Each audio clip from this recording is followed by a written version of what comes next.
Hello and welcome back to another episode of You Want to Do What? Today we've got Ben Williams on and he's the co-founder of Loopin. Hi, Ben. Hey, how's it going? Good, thanks, mate. How are you? I'm very well, thank you. It's been a busy week already. It doesn't feel like Tuesday. It feels a lot later in the week, but I'm good. I'm good. Good stuff.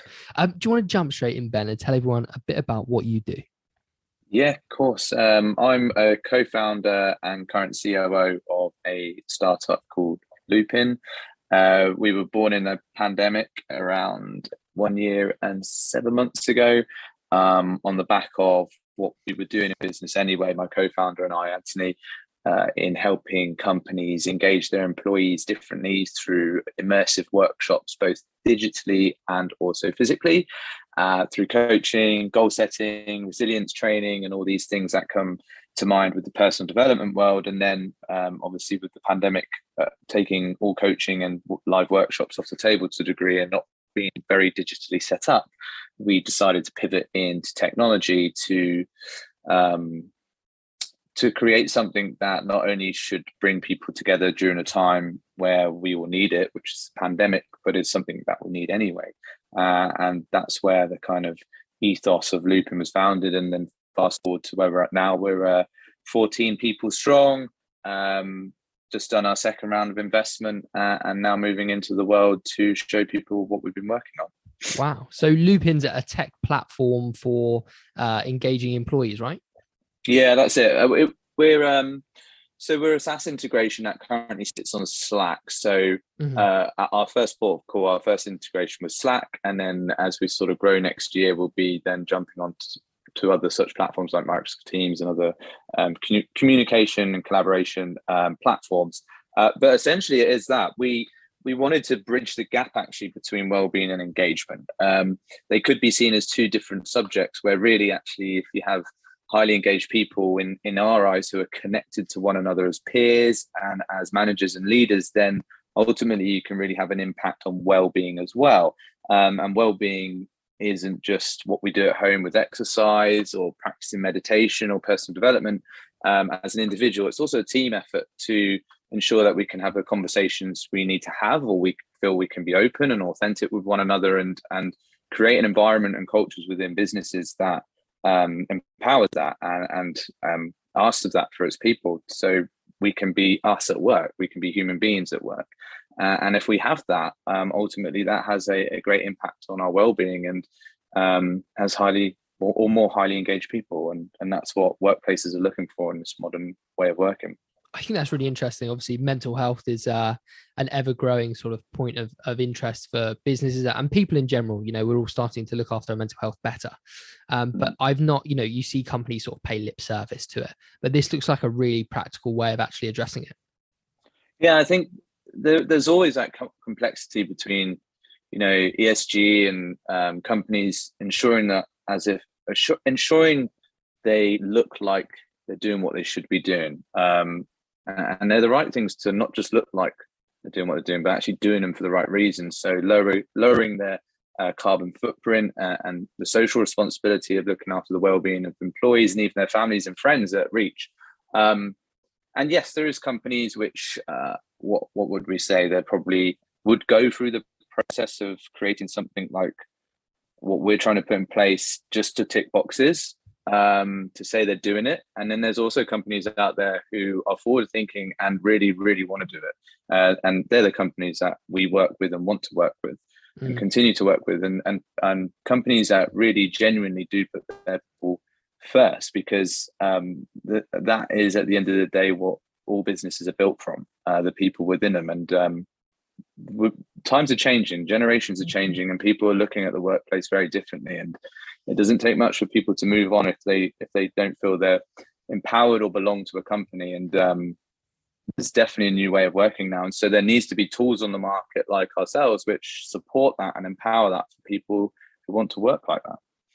I think it's quite an interesting concept, because I feel like it's those sort of goals that everyone sort of knows about and knows they should be doing, but no one really knows how to do it. So bringing in someone like yourself and your team to create those templates, I assume it was quite a powerful implement in businesses. Yeah, when we first branched out.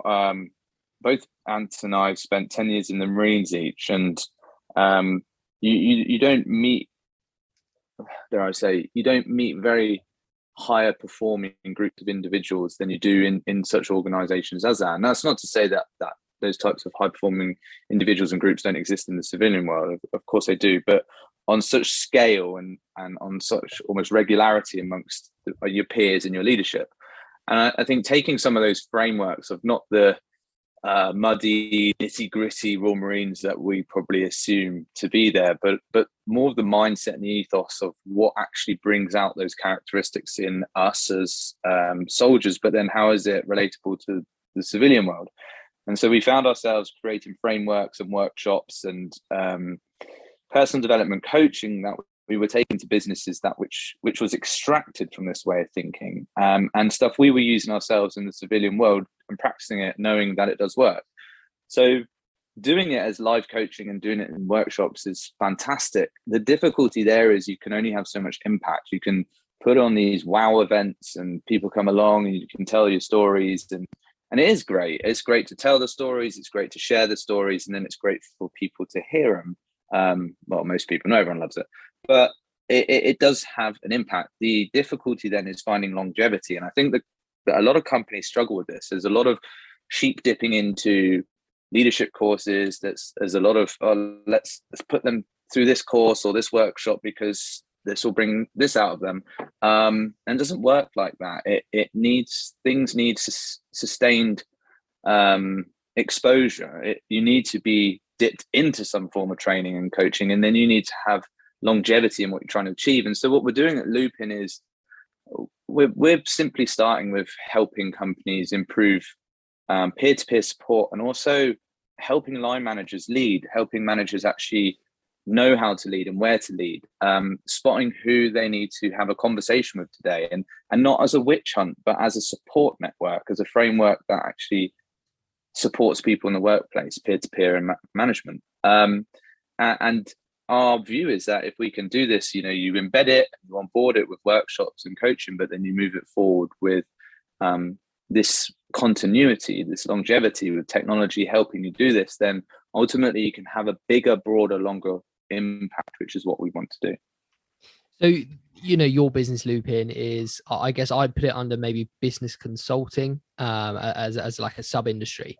But what kind of people and what kind of skill sets do you look for when you're looking to employ people at Loopin? You mentioned you've built a team, but what kind of skill sets are you looking for? Oh, I have to tread very carefully now, don't I? Because Lily, our marketing executive, is listening, and I'm sure someone else will. We've look, there's no beating around the bush. We both, Ant and I, come from the Royal Marines, so we have extremely high standards. But those high standards aren't that we expect our people to turn up and polish their boots and make their beds. Hopefully they do, don't they, Lily? But we expect the high standards of wanting to achieve more. We have a number of values within the Royal Marines that we sort of embed into our business, and a lot of people strive for perfection, whereas our belief is perfection doesn't exist, but the obtaining excellence does exist. You can continuously strive for excellence, and bringing such ways of thinking into our business is to employ people who also think that way, and that can be really difficult, and it can be dangerous during the hiring process, especially in COVID, where a lot of hiring is done virtually, and people only need to sell themselves for 1 hour through these means, and they could potentially be working with you. And so you have to be very clever in what you're looking for, but you also have to really be able to pick up on the sense of what someone else is trying to achieve and what do they want to do in the world. And we're looking for people who want to have impact. We're not looking for people who want to just be paid. And Lily's on this call now, so use Lily as an example. When she came to her second or third interview with us, it was booked in for an hour, and she was still there 3 hours later, and we were all still locked in conversation. And that's, maybe we overdid it on the time a little bit there, but it was good to know that you could bring people into the business you actually have shared common interests with. But I think that's how we hire is, and who we hire is now what the modern workplace is becoming. we're seeing more and more people want to have an impact and do something meaningful in the world, and then the paycheck comes second. And so it's not easier to find these people, but it's clearer to understand them when they come forward, and you can really feel it when people buy into your mission. And our mission is to have a global impact on the well-being and engagement space, for almost ridding surveys and continuous pulsing surveys of organizations and the monotony and lack of action. I heard this fantastic saying the other day from someone who said it's not survey fatigue, it's lack of action fatigue. And we're trying to create a business that creates action, that helps managers and peers and organizations take action as opposed to just ask questions. But we have to be able to do it first with our own business. Sure. And that's how we hire.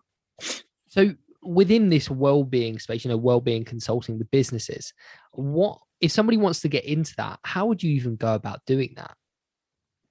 Are you asking from setting your own business up, startup venture? Well, how does the industry? I'm just interested in how the industry works. So the well-being industry, and it all seems pretty new to us. Well, certainly, I've only been aware of it, for a couple of years. But does it work? Would they come and work for a business like yours, or what does the space actually look like? I think again, it comes back to this almost passion. I haven't been in the military and experienced operations across the world, and suffering from my own mental health problems during that time of service and even points afterwards. You know how real well-being is and what well-being looks like. And unfortunately, like, mental health and well-being is becoming slight buzzwords. And there is already, you don't have to look far to see negativity kind of shrouded around how people refer to these things. But well-being is just simply looking after yourself. It's mental and physical health, isn't it? And so people, the fitness industry booms because people are so passionate about the fitness industry, because it has such a high impact on the instructor or the personal trainer's body and mind, and they get really invested. And I think it's the same in the industry we're in. Is it's not physical health in the sense of everyone's out running and doing press ups all the time and training in that sense, but it's physical health that leads to mental wealth. I say that quite often, and well-being is such an important thing to all of us in the business and other people's well-being, that it's easier to have passion within it. I would say to many people, if you're trying to get into the industry just because the buzzwords are out there and it seems to be booming, don't bother, because it'll eat you alive. And there's more people out there with more passion who are there to do a bigger impact as opposed to just make money or get paid. And that's where I think it really counts. Interesting. And I think I've seen definitely a few sort of ex-servicemen, or quite a few ex-servicemen, go on to start successful businesses. Why do you think that is? Is there some sort of skill or something that you guys get in the armed forces that gives you that upper hand? Yeah, utter naivety. If you ask me, what were we doing when we decided to go into tech during the middle of the pandemic and an economical downturn? I wouldn't say that was courage or bravery whatsoever. I'd say that's naivety. I do. There's many attributes to a soldier. What is instilled in us within the forces that carry into the civilian world, and it does help that you've probably been in difficult situations that you've had to push through. You understand what it's like to kind of push past comfort and get comfortable being uncomfortable. And that, I think, for service personnel becomes a little bit more normal. However, I do stand by the naivety as well. I think there is something within it that you can come into the world away from the military and think, I'm going to give this a go and see what happens. And I think some of the best ideas and great founders come from actual naivety and just exploring an industry to see what they could do and where they could have impact. And then you sharpen your skills and you learn and you become more resilient, and then you become a bit more of a rounded package. I think I'm a completely different person as a leader, as a business owner, than I was over a year ago, where I really didn't have much of a clue in what we were doing. But what I would say is there's always this kind of or around military personnel who seem to step in and do great things. And it's great that it's assumed that it's from the military, but those people had to join the military without that military skill set beforehand. It's a human nature to be able to bolster that mindset, to be able to do something you really want to do. And a lot of us found ourselves in training camps and then at war practicing that behavior, and then coming back to the civilian world and then implementing it again, but in different ways. So I say to anyone, it doesn't matter if you're in or out of the military, establishing that mindset to do something extremely challenging is within us all. But you've got to, it sounds cliche and referencing Simon Sinek's Why, but you do have to have a real purpose in and drive in what you're doing. Otherwise, it's so easy to fall out of love with it, especially as you get punched again throughout your time of running a business. And maybe that for veterans is the ability to just, the classic saying, crack on. You just have to crack on sometimes. And I do find we're quite good at cracking on when things get very hard. We've obviously mentioned that more recently there's been a higher emphasis on people's mental health and mental well-being. Being in the space, you sort of mentioned earlier that you do see some companies that are just doing it as a tick box exercise. But are you actually seeing a greater increase of companies really willing to help their employees and work to create these better systems?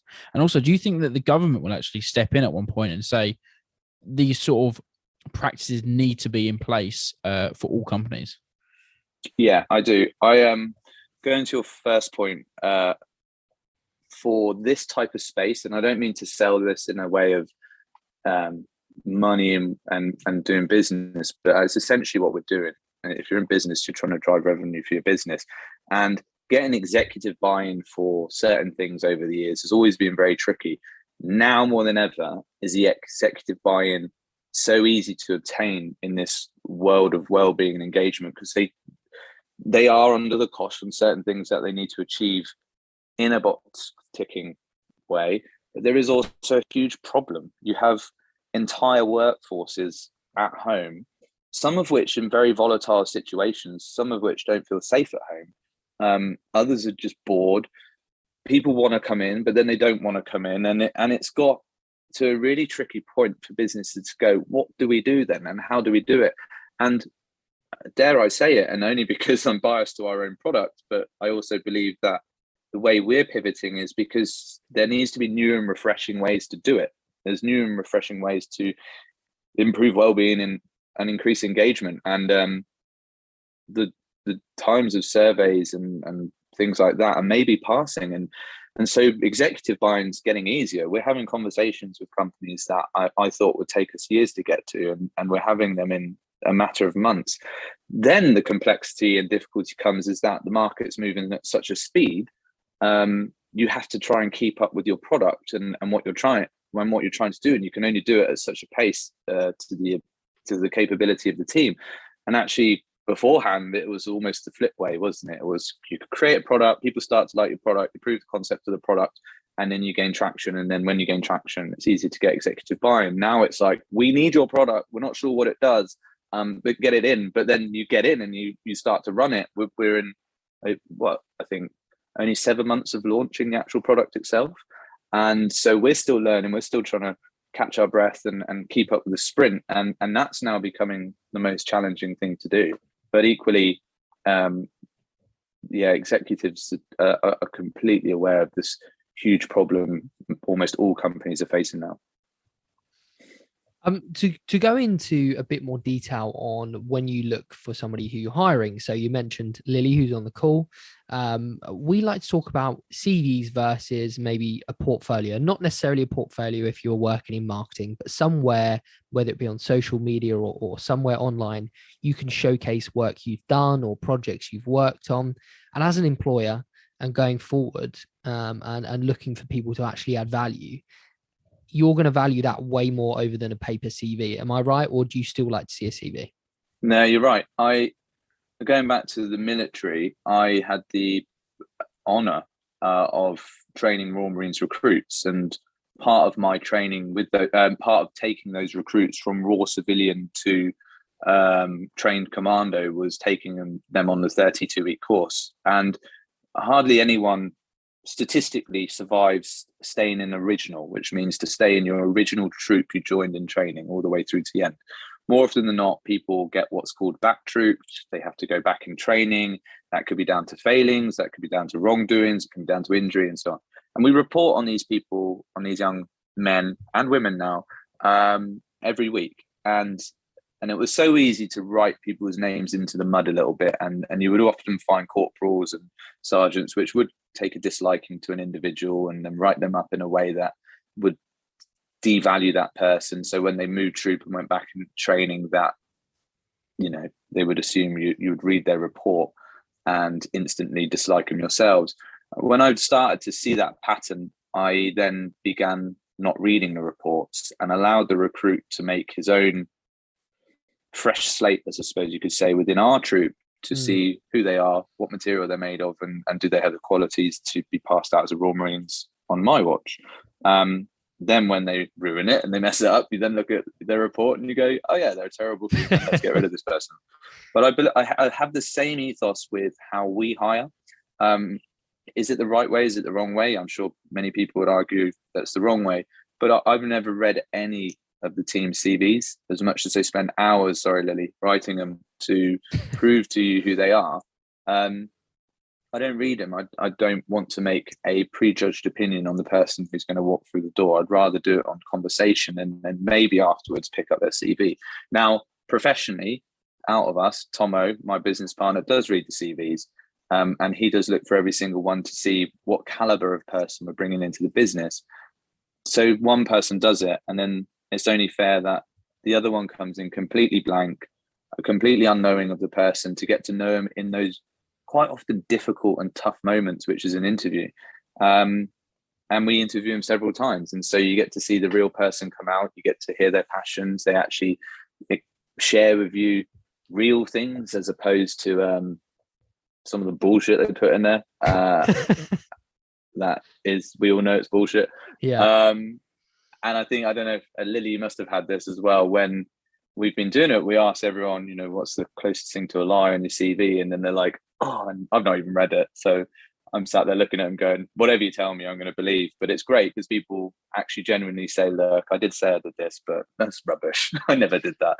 And I think that's where you get a real honest person come through as well, because we all blow it up a little bit, don't we? Of course we do, yeah. Yeah. So that's how I approach it. So 50-50 down the middle. My business partner will look at the CVs and he'll come a little bit more loaded up with that kind of professional opinion of the person. And then I go in there blank canvas to just get to know the actual human being who sat in front of us. And another kind of question down that kind of route would be, we like to talk about how people can get their foot in the door now at companies.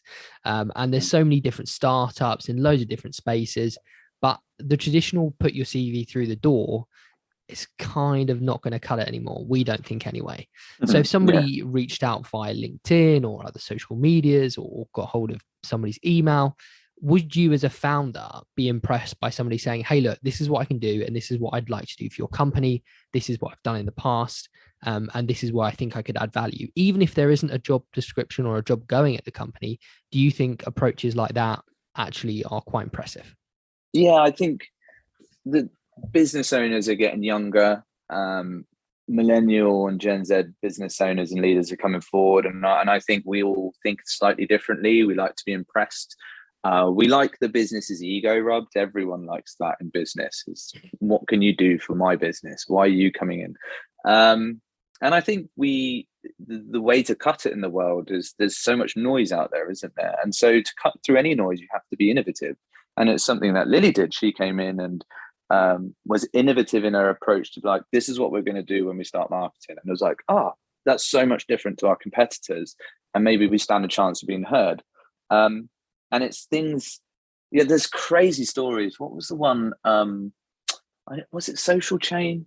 Steve Bartlett's Social Chain or someone like that. It was a big digital marketing agency, a social media agency, where someone had got a pigeon, what they call racing pigeon, and attached their CV to the pigeon's foot and then let it go into the office. Like, that's ballsy, to be fair. That's really ballsy to go and do that.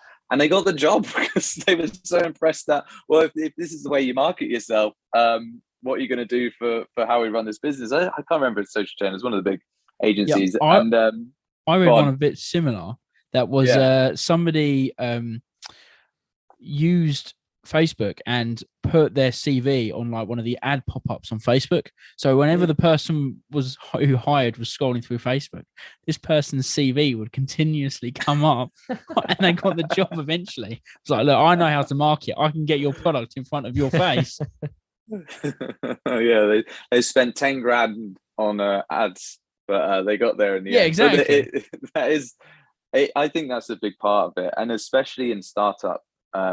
If you want to go for a job at one of the big four or big corporate, you unfortunately still have to carry on walking down the path they expect you to. Turn up your CV, turn up your experience, and make sure you turn up in the interview. I do think it's funner in the startup world. You can have more fun in hiring, and you can be a bit more expressive during the interviews, and vice versa. It's the opportunity for someone to come in and shake up what you're doing. And when they do that, and when you find people that can do that, you suddenly realize the pool of talent is far greater. It's the pool of talent never looks very good where everyone's putting a CV on the desk and trying to get the same job and all sort of tussling over the same thing. The pool of talent's far more obvious when people actually are innovative and do crazy things to show you that they genuinely want the job. And that's what we look for. And I don't know if I'm hanging my head out there because people start throwing pigeons into our office. We're not into that one. Now that you've started up your company, your business, what have been some of the biggest challenges you've had to face and overcome doing this project? I think I never knew how many no's or go-aways or it's not going to work is involved in a startup. Again, I come back to that kind of word naivety, is you do have to have a bit of naivety to take on what is inevitably going to be some of the toughest challenges. And it is constant. It's a constant barrage. And I genuinely mean this when I say it as well. I've done Afghanistan, I've done commando training, I've done some really tough things in my life. This is by far the hardest thing I've ever had to do because it's so constant. It's worrying about, okay, your employees, then you're thinking about, the investors are going to be asking the next question. And then you get some bad feedback over the product or someone doesn't want to use it. And hang on, where's this and where's that? And it's just a barrage of difficulty. Strangely, I wouldn't change it at all. I think I'd personally get very bored very quickly. Failing's a way you've learned. So it's exactly that. And if you don't put your neck out there, you'll never learn. You have to go and try things, break things, and see what happens. And that's where some of the best and craziest products come from, which change the world. And I hope we are that product, which is going to be one of the next ones. In fact, I don't hope. I know. We just got to keep doing what we're doing. But it is tough. And I do massively respect anyone who goes out to do this, and even more so, not just a founder who is like, we're going to try this, let's see what happens, we'll raise some money, investors know the risk, if it doesn't work, well, then we all crack on to the next thing. But it's also your team. Our team, they're in there, they know they're in a startup. Startups are volatile, they can be difficult, there's lots of rejection, and they're a part of it as much as you are. And I think you're not just looking for talent when you're hiring to come into your business to see what they can add and where they can add value. You're also looking for the resilient ones who come in and you can be brutally honest with them and say, we don't do this properly, we're not all here in a year. And we need people who get that, realize that, and then can shut that away and crack on.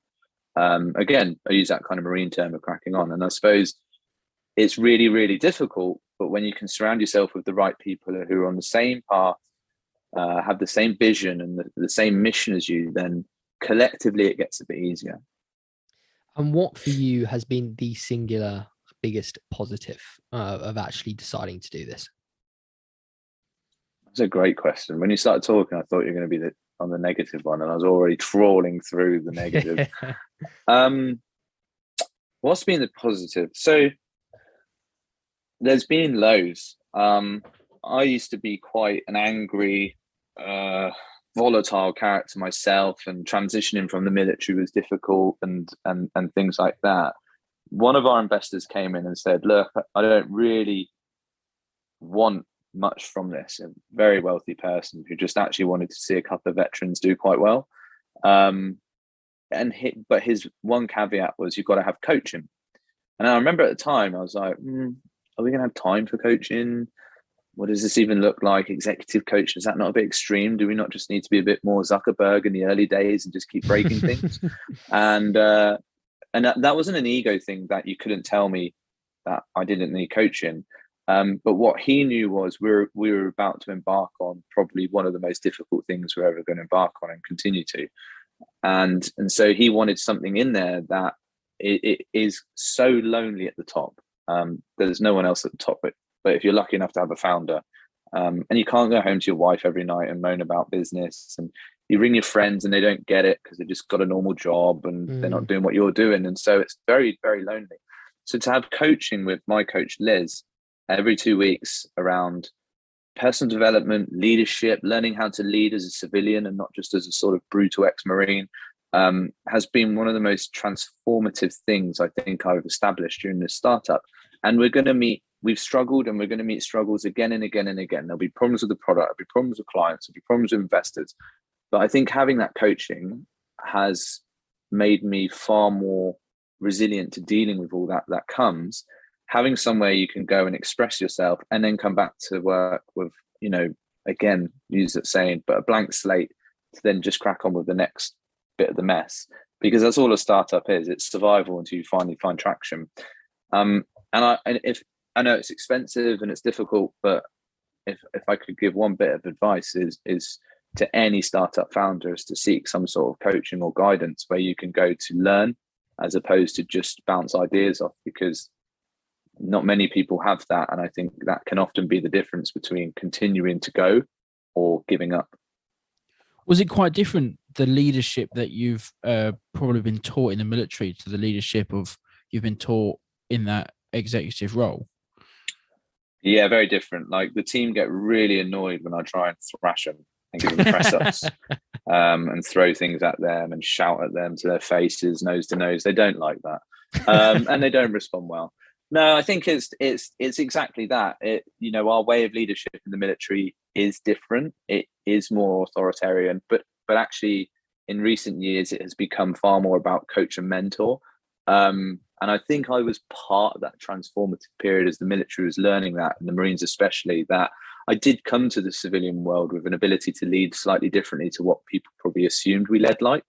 Bringing it into a startup is a challenge. You are dealing with many different types of characters: introverts, extroverts, engineers carry all different types of personalities, all the way through to marketing, and people want to do different things. I think the key to it, though, is making sure you're all clear on the mission, or at least the vision of what are we trying to do. And when you can get buy-in, it doesn't matter if a person is an introvert or an extrovert or however they come to work. If you're all on the same path, then you get bigger buy-in from your team. And there's so many businesses out there which fail to get their people to buy into the vision of what they're doing.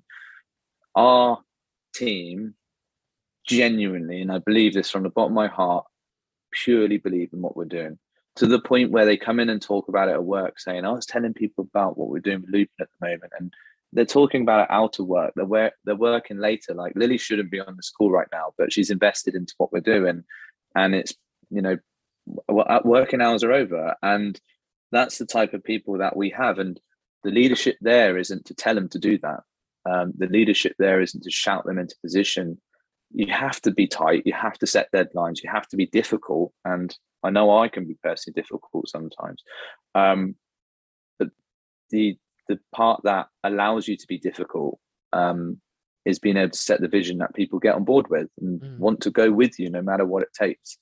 And it is that Fable was saying, going over the top of the trenches, is that's what you're doing in a startup, and your startup will fall to pieces if you can't get your people to do it. So I suppose that leadership is actually quite the same as military way of thinking. You have a mission, you've got to go and do it. But getting people to buy into it in a world that's not violent and you're not going to die around the next corner is difficult. But when you get it right, it becomes the magic sauce of your business. A slight tangent from me. Okay. Just really interested. Would you still go back into the Royal Marines? Looking back now, would you still make that decision to go in there and learn everything you did? What are you asking me? Would I go and do it all again? Yeah. Would you still go? Yeah. Would you go back and do it all again? I would. Yeah, I'd want a higher salary to go and do it all again. Yeah, I was running around one of the training areas the other day with an ex-Marine, and we were laughing and joking, saying, "Would you do training again?" And I think every Marine would say yes, because it exposes them to the career that they then go on to lead. Do I miss the military though? I do a bit. Dare I say it, when things get hot around the world and things start to kick off, and what others may assume is going wrong is that is your bread and butter and what you train to do for so long. And I suppose there is an element of fear of missing out. It's not warmongering or wanting to get doing the wrong things, but you train to be that person. And so I think I miss it when activity heats up. And I suppose I miss the brotherhood, the unity. But this is something, again, that I don't miss much, because I believe we've actually embedded it into the culture of our business. My co-founder is an ex-Marine, or former Marine, sorry. We don't say ex. Once a Marine, always a Marine. And so we can sit at the desk together looking at one another, just saying how shit it is today. And it'd be funny. And you can laugh it off, and you somehow find a way of keeping each other going. And even the team have now started using the vocabulary Royal Marines use. We have our own language in the Royal Marines, and some of them are coming around to using it. And I think there is a genuine ethos in our business that actually it does feel there's some sense of brother and sisterhood with what we have, because you're all fighting for a common purpose to achieve something, and it's really difficult. And so I don't miss it for the reasons that probably most would. But look, there's no getting away from it. It's still part of the DNA. Yeah. Well, Ben, it's been an absolute pleasure hearing about what you're doing. I think what you're doing at Loopin is really cool. And thank you again for taking the time. No worries. Letsloopin.com for those that are listening. Come and say hi. Yeah, please plug everything you've got. If feel free to. Where can people find you on LinkedIn or any social medias? Or so you can find me personally on Instagram, Ben_Williams_CM, Charlie Mike. Let's Loopin, or Leo, kill me now. Loopin, find Loopin on LinkedIn. You'll definitely find it. Search for Ben Williams, you'll find it. Letsloopin.com. We're doing lots of things at the moment. So come and say hello, get involved in what we're doing, and be part of this journey. Amazing. Thank you, Ben. No worries.